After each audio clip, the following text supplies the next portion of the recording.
Entitlement mentality. So, yun yung entitlement mentality, yun yung yun yung entitled ka. Pakiramdam mo deserve mo yung isang bagay na without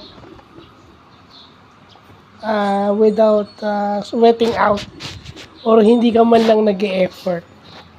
Na kahit saang bagay yan, sa trabaho, sa pamana, kung galing kayo sa isang mayamang pamilya. Pero ito ring entitlement mentality apply din niya sa mga PWD. Ito recently lang. Di ba? Alam nila na may criteria may basis yung pagkakaroon ng PWD ID. The mere fact na hindi kayo naniniwala dun sa basis at kung ano-ano pang dahilan ng sinasabi nyo. That is what you call entitlement mentality. Kasi dapat bago kayo magreklamo sa rules, tingnan nyo muna kung magiging fair ba yun sa iba.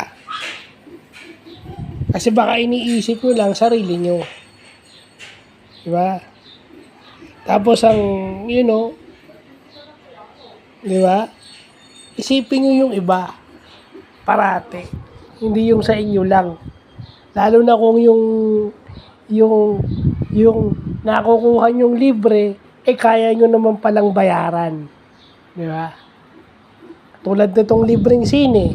O kung kaya nyo naman palang manood ng sine, bakit nyo pa gugustuhin mag PWD ID kung kaya nyo naman magbayad ng sine?